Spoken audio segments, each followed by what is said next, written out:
What got you into boxing? So I got into boxing about 10 years ago when I was at a crossroads with my own training. I was just doing lots of strength training, as a lot of probably young men might be able to resonate with, just trying to get big and strong.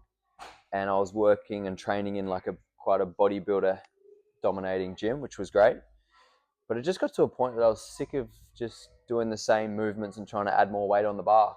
I didn't really love the way I felt. I was sick of focusing on what I looked like in the mirror. So I knew that I needed to change it up, and it was either going to be breakdancing because there was a dance studio across the road, and I had one of my mates that went there, and I was like, oh, I'd love to be able to learn to move like that, or it was boxing. And I had tried boxing when I was very young, and I did enjoy it. Long story short, a client of mine, I trained her, and she's like, oh, I'm going to go do a boxing class. Would you like to come with me? And I was like, perfect. And I went and did a session with Mark Mullen, who was my first ever boxing coach. This is in Melbourne. And I just fell in love with it straight away. I loved the way it made me feel. I loved training in a way that got me into my body, and it didn't matter what I looked like. And 6 months later, I had my first fight, and it took over my life, as you can see. What are your thoughts on Jake Paul? My thoughts on Jake Paul, I sort of break him into a few different categories.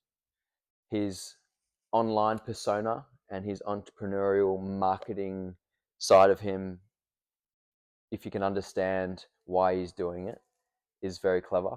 I don't connect with his personality and some of the things that he says. He's quite polarizing.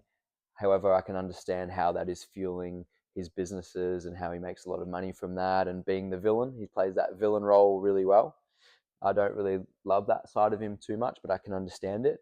But what he's done for boxing, specifically women's boxing, I respect quite deeply. We've got Katie Taylor and Amanda Serrano fighting tomorrow. He's the promoter of Amanda Serrano and putting that fight together. He's finally getting women in boxing paid very, very well, like they should. And he's giving them a big platform and getting them on Netflix. So I love what he's doing for the sport of boxing. He's bringing so many eyes to the sport that once wouldn't care about boxing. He's got a boxing bullies program that he runs with kids and that. So like he does a lot of stuff behind the scenes that I think is really great. Um, do I think he's a good boxer? He's getting better and better every fight.